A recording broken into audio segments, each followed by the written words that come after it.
நமக்கு பின்னாடி பேசுறதை பத்திலாம் நம்ம கவலைப்படவே கூடாதுங்க. அவங்கள விட நம்ம 2 அடி முன்னாடி இருக்கோன்றதை நினைச்சு பெரும் போட்டுக்கிட்டு போயிட்டே இருக்க வேண்டியதுதான் என்னுடைய பிகினிங் ஸ்டேஜ். வணக்கம் நண்பா, வெல்கம் டு ஆர்கேவன் சேனல்.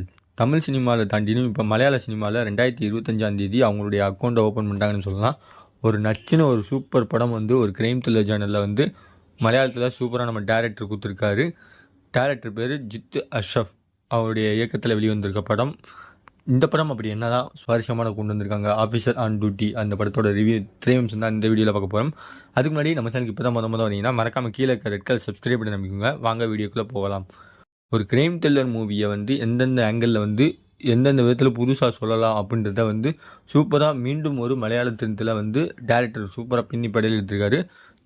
ஜின்னத் அஷ்ரஃப் அவருடைய முதல் படம்னு சொன்னால் யாரும் நம்ப முடியாது.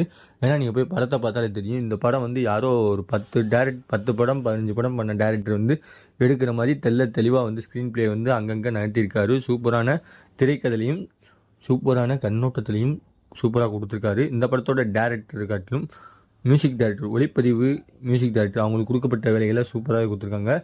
சவுண்டு வேஸ் டெக்னிக்கல் வேஸ் கொஞ்சம் சவுண்டான காட்சிகளாக இருந்தாலும் கிரைம் த்ரில்லர் மூவிக்கு ஒரு விறுவிறுப்பான காட்சிகளுக்கு ஏற்ற மாதிரி பின்னணி இசை முக்கியமாக இருக்கணும். அந்த பின்னணி இசையை ஜெக் பலின் அவருடைய பின்னணி இசை மூலமாக உயிர் கூட்டி வச்சிருக்காரு. படத்தில் பல இடத்துல கொடுத்துருக்காரு. இந்த படத்தில் யாரெல்லாம் இருந்துச்சு அப்படின்னா குஜன் பொஹன், பிரியாமணி, ஜதிஷின், விஜய் நாயர். உங்களுடைய கதாபாத்திரத்தோட சூஸ் பண்ண கேரக்டர் நம்ம டேரக்டர் சூப்பராகவே சூஸ் பண்ணியிருக்காங்க. அவங்களுக்கு கொடுத்த கேரக்டர் சூப்பராகவே மூவ் பண்ணி நடத்தியிருக்காங்க.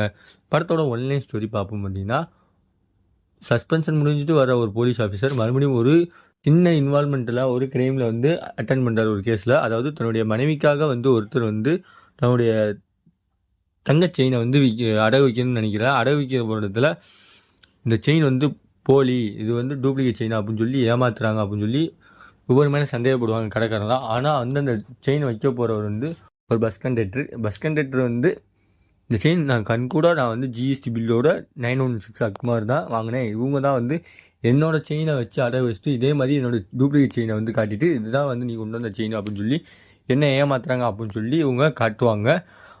அங்கே ஒரு சின்ன கிரைம் ஜேர்னலில் நம்ம ஹீரோ இன்வெஸ்டிகேஷன் ஆரம்பிக்கிறது. அங்கேருந்து ஆரம்பித்து பின்னாடி எந்தெந்த விதத்தில் கிரைம் போகுது அப்படின்றத ஒரு சூப்பரான இன்வெஸ்டிகேஷனில் கிட்டத்தட்ட 2.5 மணி நேரம் நம்ம டேரக்டர் சூப்பராக கொடுத்துருக்காங்க.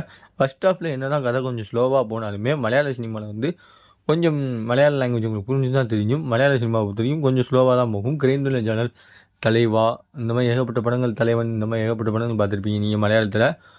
2025 ஒரு கிரைம் த்ரில்லர் மூவியை சூப்பராக கொடுத்துருக்காங்க. அந்த படத்தில் ஃபஸ்ட் ஹாஃப் ஸ்லோவாக போனாலுமே செகண்ட் ஹாஃபில் படம் எங்கிட்டு போகுதுன்னே தெரியாது.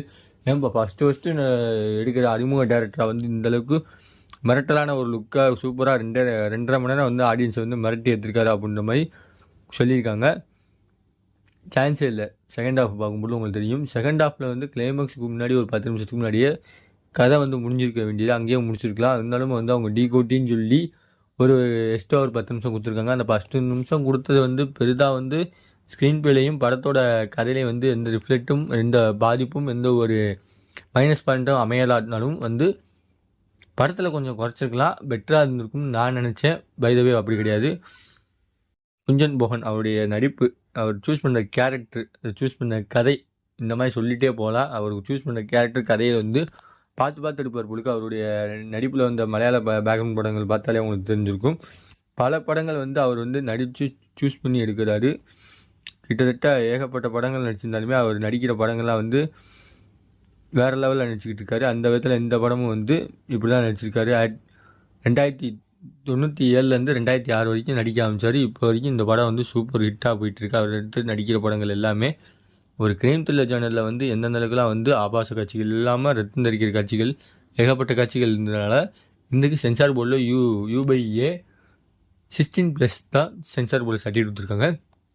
அடல்ட் கண்டென்ட் அதிக அளவு இல்லாட்டினாலுமே அடல்ட் கண்டென்ட்டுக்காக இல்லாட்டினும் ஒரு வன்முறை காட்சிகள் ஏகப்பட்ட காட்சிகள் இருக்கிறதுனால இந்த படத்துக்கு சென்சார் போர்டில் 16+A தான் கொடுத்துருக்காங்க. இந்த படம் ஒன் டைம் வாட்சபிள் மூவியை காட்டிலும் இப்போ தமிழ் சினிமாவில் தமிழ்நாட்டில் இது இங்கிலீஷ் சப்டைட்டிலோடு ரிலீஸ் ஆகிருக்கு. இந்த படம் போயிட்டு போர் அடிக்கின்ற அளவுக்கு இருக்காது. ரீசெண்டாக பிப்ரவரி 21 ரன்னிங் ரேஸில் டிராகன் வின் பண்ணிச்சு, நிறையா பேருக்கு தெரியும்.